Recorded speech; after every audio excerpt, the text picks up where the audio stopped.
Ah, it's that music again, Elliot. Back again.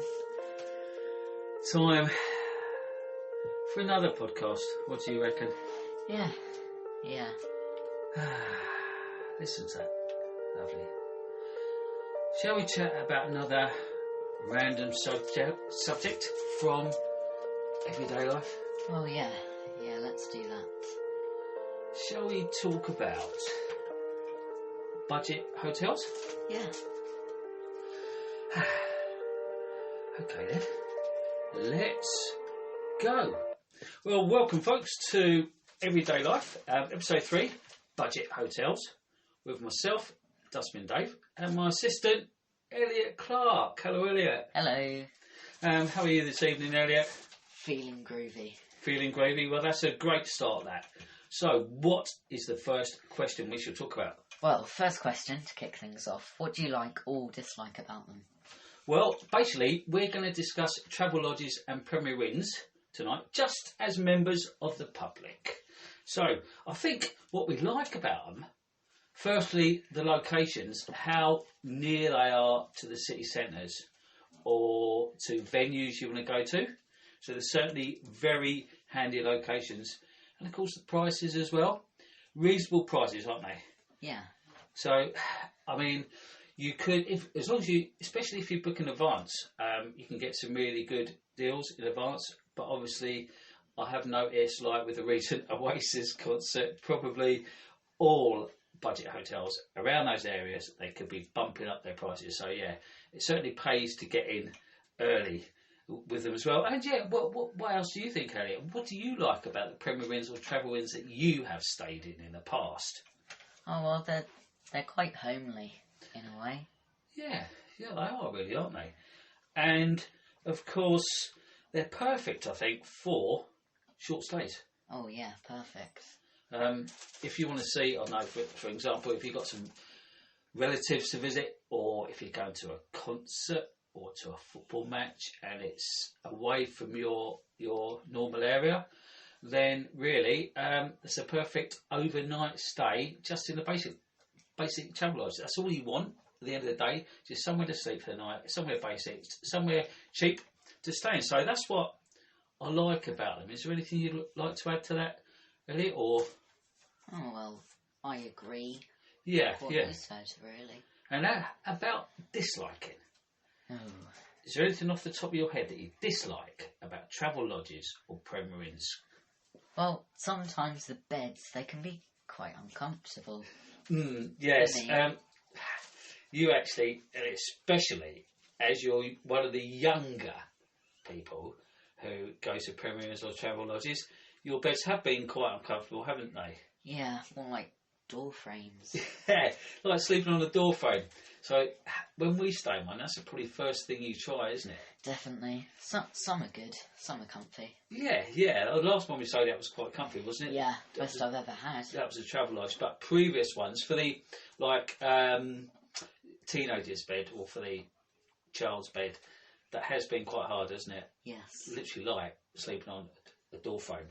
So and some of them, I guess, well, it depends where you go, obviously, but some can't. I mean, the last one we stayed at, we actually looked out the window and we saw a phone pylon, didn't we?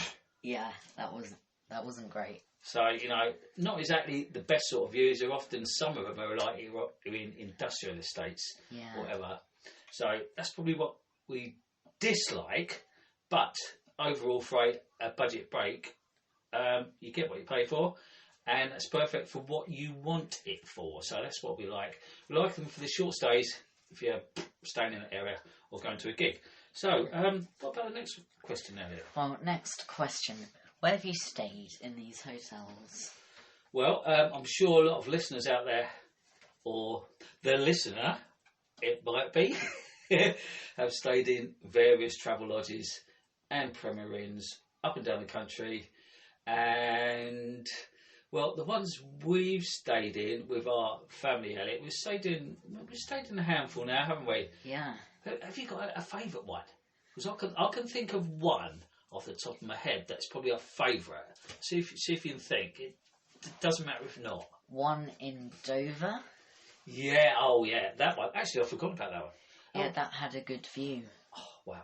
That was actually, that was a Premier Inn, wasn't it? I think so. Yes. Now, that one, as you come into Dover, it was right on the seafront. Our Premier Inn was facing the sea, and it was quite a clear day, and you could see the start of the French coastline in the distance. Yeah. So what a view from that Premier Inn. That was absolutely amazing. So yeah, and obviously you could have your breakfast there in the morning, Yes. which was an added bonus. So yeah, that was a brilliant Premier Inn. Another one which springs to mind is the one in Chingford. And it was backing onto Epping Forest. Oh, yes. You were a good 15-minute walk away from Chingford itself and the train station. And walking back a few times from the train station, you actually saw a couple of foxes, didn't we? Yeah, first time.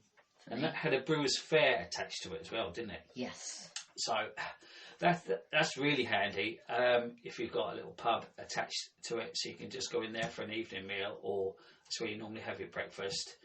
You can choose what you want for X amount, which is like prepaid, and that's really good. Unfortunately, though, we have heard the one in Chingford has closed down. Yes, very sad. Which was a bit of a shame, but other ones, yeah, stayed in a few. I've been to a few, like up in Manchester and a couple in Cambridge to see various concerts and stuff. So yeah, we sort of stayed in a few now, haven't we? Yeah. Well, I'm sorry to interrupt, but I've just checked my watch, and it's time for a random fact. Travelodge was launched in 1985. It has more than 500 hotels and over 37,000 rooms. More than 16.5 million people stayed with Travelodge last year. Wow. There you have it. That is quite a random fact, that one, isn't it? Yeah. Certainly very popular. How many people again was it, sorry, Elliot, last year? 16.5 million. 16.5 million. That's quite a lot of people. That is a really good sort of statistic, that one. Yeah, that's great. So what about the next question? Question number 3 is, what was your room like? Well, I think the rooms are sort of usually fairly basic, aren't they? Yeah. But they have everything you want. I mean, clean linen, nice little bathrooms, hot water obviously, there's a shower there, there's your towels, there's your soap wash, there's also always a kettle, a TV, there's your mixture of coffee, there's your tea, your little condiments, and those little pots of milk as well. Yeah. And yeah, they're always pretty comfy. Obviously, we always get like the family room, don't we, with your mother and your sister, and everything's all together. Yes. All in one. I think, and there's plenty of space for your coats. Yeah, yeah. There's hangers, there's drawers. I like all the little lights around the room as well. They're quite nice. Yeah, they're nice. They're good. I mean, if you're chilling out, you've had a long day, just watching telly, you can turn off the main lights and put the little lights on around the TV or around your bed. And I actually quite like just listening to people walking about in the corridor, going into their rooms, getting ready for the night. So that's always a nice sort of thing. Yeah. So what do you think overall with the rooms? They're normally pretty good, aren't they? Well, yeah. What you said, they've got everything you need, really. Yes, and of course, if you do stay for more than one night, you leave your dirty towels like in the bath, and if the cleaner comes in, then it's like the fairy has been, isn't it? It's all magic when you come back, all nice, clean bed, linen, and towels, and the toilet roll stocked up.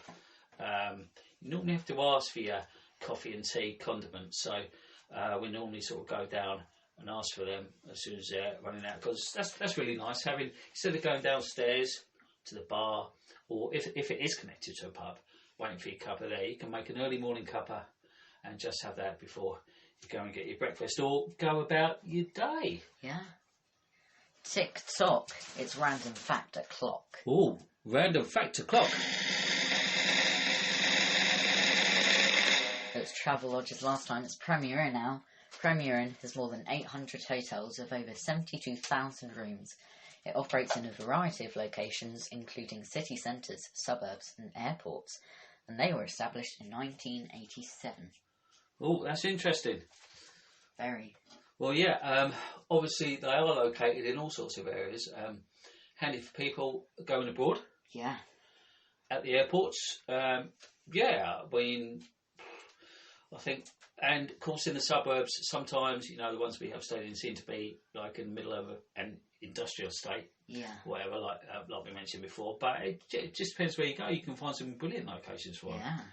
But the other ones, like near airports, industrial estates or whatever, well, they're equally good for the area. Nice central location to what you sort of want. But, Elliot, what about the most important question of all? Oh yeah, most importantly, everyone's favourite part of a hotel. How well stocked is the vending machine? Oh yeah. Well, we actually absolutely love looking at vending machines, don't we? Who doesn't? I mean, when we walk in and clock in, I think that's the first thing you look at, isn't it? Definitely the first thing I look at. Yeah. As you walk into reception, they're normally sort of possible. The latest ones we've stayed at, they've been on the left-hand side with reception at the right. So before the receptionist even comes out, we're looking left to see what's in the vending machine. Yeah. Now, remember our last one we stayed at, Elliot, for your mother's 50th birthday, which Yes. we covered in the previous episode. Can you remember how well stocked that was? Well, it was well stocked. It had some drinks and some chocolate and a bunch of snacks. That was, I think, in all the ones we've stayed in, that is the most well-stocked vending machine. Yeah, didn't see any empty slots. No.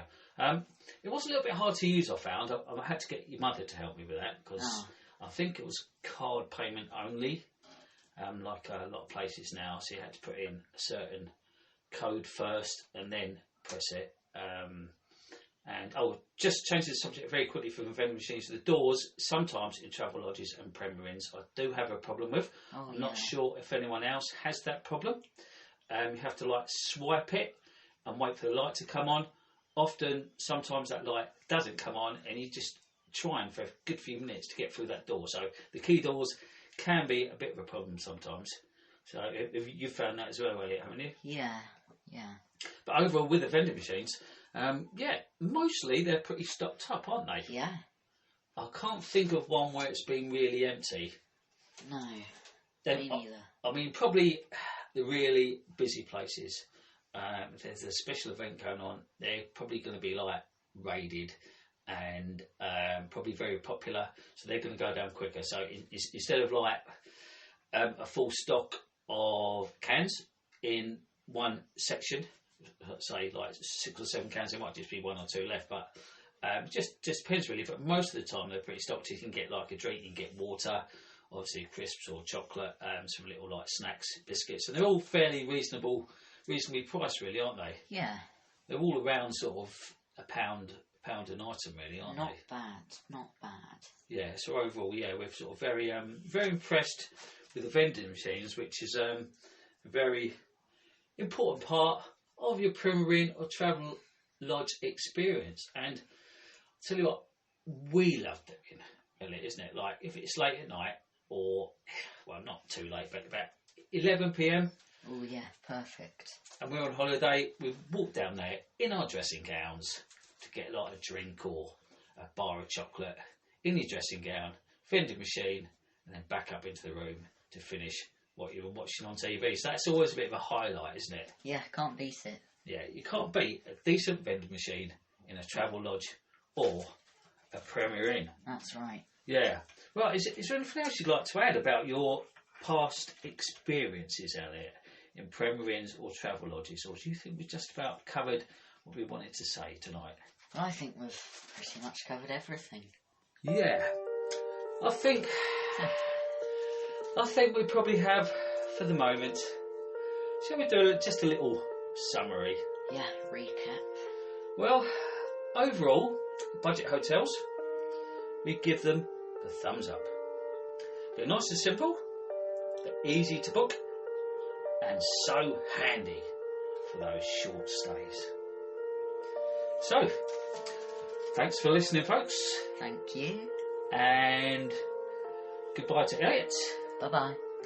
And goodbye from me. And we'll see you soon.